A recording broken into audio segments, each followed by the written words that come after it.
Hello बच्चों, welcome back to the channel. So बच्चों, आज हम क्वेश्चन नंबर 5 करेंगे एक्सरसाइज 2.5 का। ठीक है, तो क्वेश्चन नंबर 5 है फैक्टराइज करना है आपको। ठीक है, आपको यहाँ पर एक्सपैंड करके टर्म दी हुई है, आपको इसे अनएक्सपैंड करना है। ठीक है, यहाँ पे कोई ना कोई आइडेंटिटी यूज हुई होगी। ठीक है, कौन सी आइडेंटिटी यहाँ पे यूज हुई है?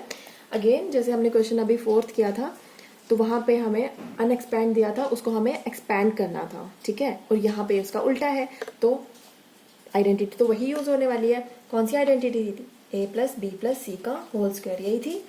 a square plus B square plus C square plus 2ab plus 2bc plus 2ca, यही आइडेंटिटी थी।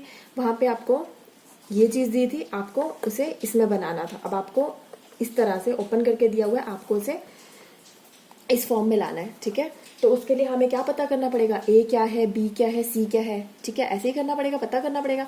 तो चलिए हम इसे ओपन करने की कोशिश करते हैं। सबसे पहले तो ये 4x² है।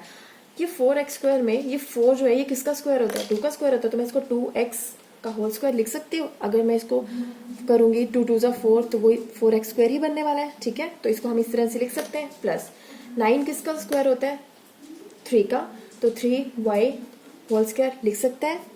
ठीक है, चलिए अब यहाँ पे 16 प्लस 16z² है, तो 16 किसका स्क्वायर होता है? 4 का, तो 4z का स्क्वायर।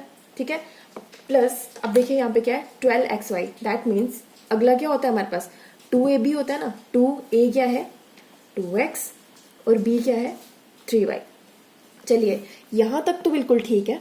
अब देखिए यहाँ पे हमें क्या बोला है? माइनस की टर्म दे दी है, माइनस 24yz दे दिया है। और देखिए यहाँ पर भी z है और यहाँ पर भी z है। दैट मीन्स हमारे पास जो टर्म आएगी, z वाली जो टर्म आएगी वो माइनस में होगी, तभी हमारे पास यहाँ पे माइनस आने वाला है। क्योंकि x तो हो नहीं सकता माइनस, और y भी नहीं हो सकता। तो यहाँ पे भी z है, यहाँ पे भी z है, क्योंकि यहाँ पे दोनों में माइनस है, तो z की टर्म हमारे पास माइनस होगी। तो मैं यहाँ पे -4z का स्क्वायर लिख सकती हूँ ना।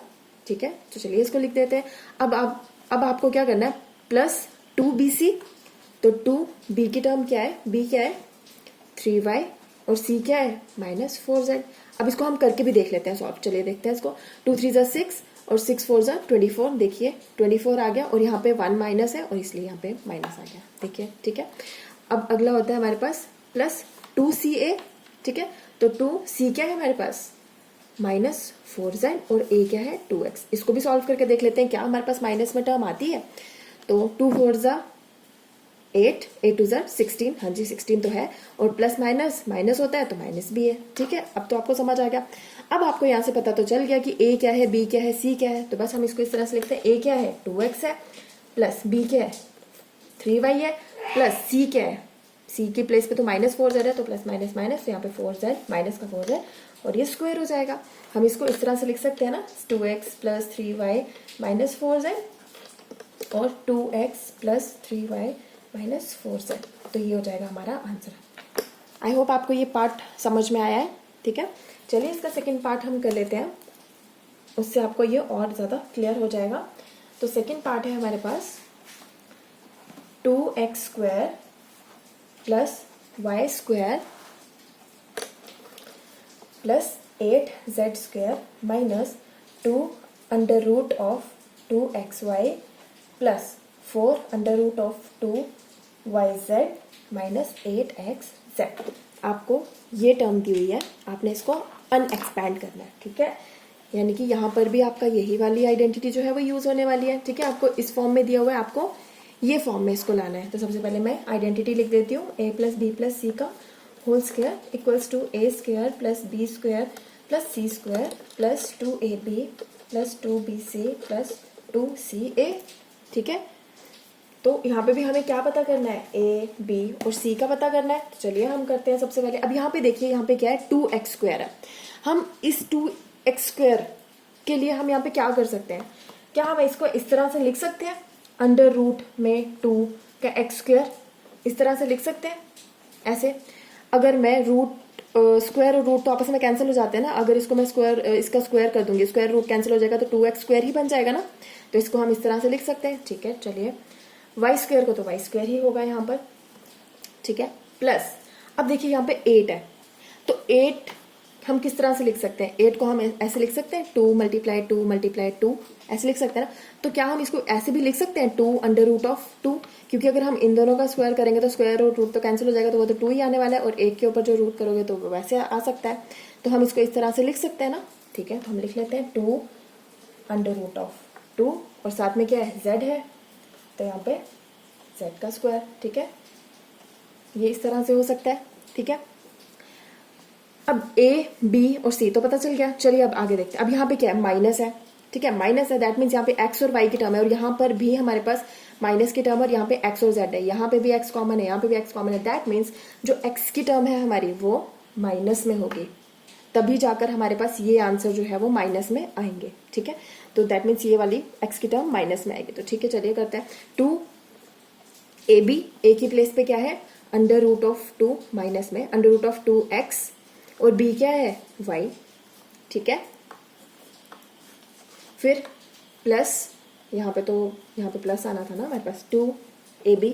नाउ 2bc, b क्या है, ये y है, और c क्या है, 2 अंडर रूट ऑफ 2z है, bc, प्लस 2ca, c क्या है, 2 अंडर रूट ऑफ 2z, और a क्या है, minus under root of 2x, यही है, ठीक है।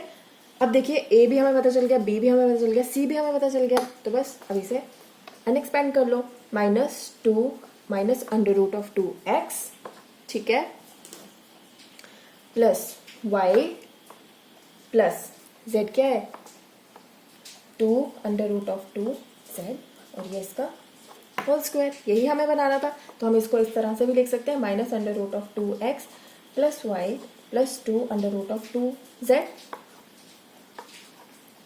Minus under root of 2x plus y plus 2 under root of 2z, ये आंसर आ गया, ठीक है।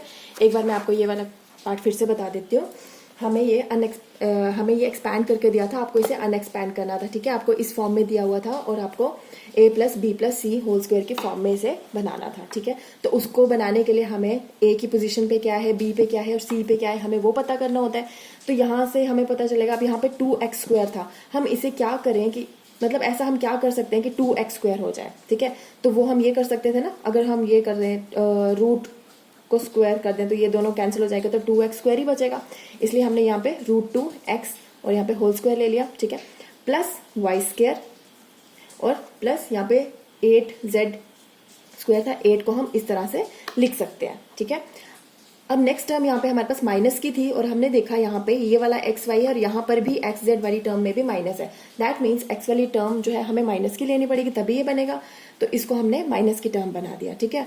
और बाकी इस तरह से इसको हमने फिर ओपन कर दिया, ठीक है, 2ab plus 2bc plus 2ca, ठीक है। उसके बाद हमें क्या चाहिए था, a की पोजीशन पे क्या है, b पे क्या है, c पे क्या है, तो a plus b plus c का होल स्क्वायर, और हम उसको इस फॉर्म में भी लिख सकते हैं। तो ये रहा आपका आंसर। आई होप आपको ये अब अच्छे से समझ आ गया होगा। Thank you for watching.